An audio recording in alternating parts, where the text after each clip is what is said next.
आत्ताच हाती आलेल्या बातमीनुसार पाकिस्तानवर आता बलुचिस्तानच्या आर्मीने हमला केला आहे। बलुचिस्तान लिबरेशन आर्मी या आर्मीने आता पाकिस्तानवर हमला केला आहे। एकीकडे भारताकडनं ओढून घेतलेलं संकट आणि दुसरीकडनं स्वतःच्याच देशातल्या एका लिबरेशन आर्मीचा झालेला हा अटॅक पाकिस्तानची आता खैर नाही अशाच न्यूज सगळीकडे पसरत आहे। मात्र हे बलुचिस्तान नेमकं आहे काय?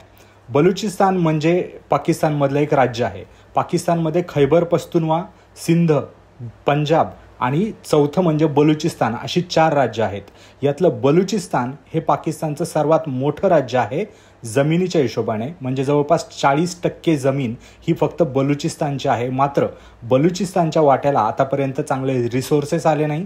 बलुचिस्तानच्या नॅचरल रिसोर्सेसचा पाकिस्तानने फायदा घेतला, पण तिथल्या लोकल कम्युनिटीजची आस्था जपली नाही, त्यांची रिस्पेक्ट केली नाही, त्यातल्या बऱ्याचशा हजारो लोक गायब केले। तिथल्या ट्राईब्सला महत्त्व न दिल्यामुळं बलुचिस्तानची लोक मागच्या 50 वर्षांपासून तिथं संघर्ष करत आहे आणि प्रत्येक वेळी पाकिस्तानने त्यांना डावललंय, त्यांना धोका दिलाय।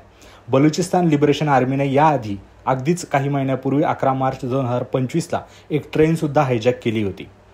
तसेच याच महिन्यात 2 मेला आणि 6 मेला असे 2 अटॅक या बलुचिस्तान लिबरेशन आर्मीने पाकिस्तानवर केले होते। त्यामध्ये पाकिस्तानच्या 14 सैनिकांना स्वतःचा प्राण गमावा लागला होता। त्यातील एक सैनिक तर स्पेशल ऑपरेशनचा हेडसुद्धा होता। बलुचिस्तानची एकच मागणी आहे की त्यांना वेगळा देश द्यावा। बलुचिस्तान स्वतःची बाउंड्री इराण आणि अफगाणिस्तानसोबत शेअर करतो, त्याच्यामुळे बलुचिस्तानचं जिओपॉलिटिकल महत्त्वसुद्धा खूप मोठं आहे। त्यामुळं पाकिस्तान, रशिया, चीन ह्या तिघांचा सुद्धा तिथं प्रभाव आढळून येतो आणि पाकिस्तानला सुद्धा बलुचिस्तान खूप महत्त्वाचं आहे। पण भारतासाठी बलुचिस्तान का महत्त्वाचं आहे? तर ग्वादर पोर्ट, ग्वादर हे महत्त्वाचं पोर्ट बलुचिस्तानमध्ये येतं, जे अरेबियन सीमध्ये येतं। या ग्वादर पोर्टवर सध्या चायना पाकिस्तान इकॉनॉमिकल कॉरिडॉरचं बांधकाम चालू आहे, जे पूर्ण करून चायनाचा असा प्रयत्न आहे की मिडल ईस्टमधनं येणारं क्रूड ऑइल ते बाय रोड बलुचिस्तान, पाकिस्तान आणि पाक ऑक्युपाईड काश्मीरमधनं स्वतःच्या देशात घेऊन जाईल।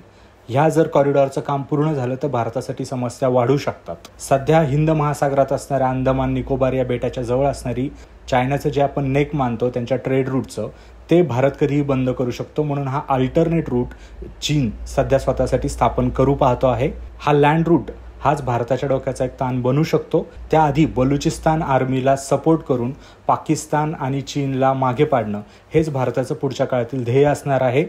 सध्या हाती आलेल्या न्यूजनुसार बलुचिस्तान लिबरेशन आर्मीच्या काही हजारो सैनिक त्यांच्याकडे आहेत, त्यांनी पाकिस्तानवर हमला केला आहे। ही भारतासाठी अजून एक चांगली न्यूज मानली जात आहे। पुढे काय होतं ते आपण बघूच। त्यासाठी सरकार नामाच्या YouTube चॅनलला नक्की सबस्क्राईब करा। भारत पाक युद्धाची प्रत्येक अपडेट आम्ही तुमच्यापर्यंत नक्की पोहोचवू।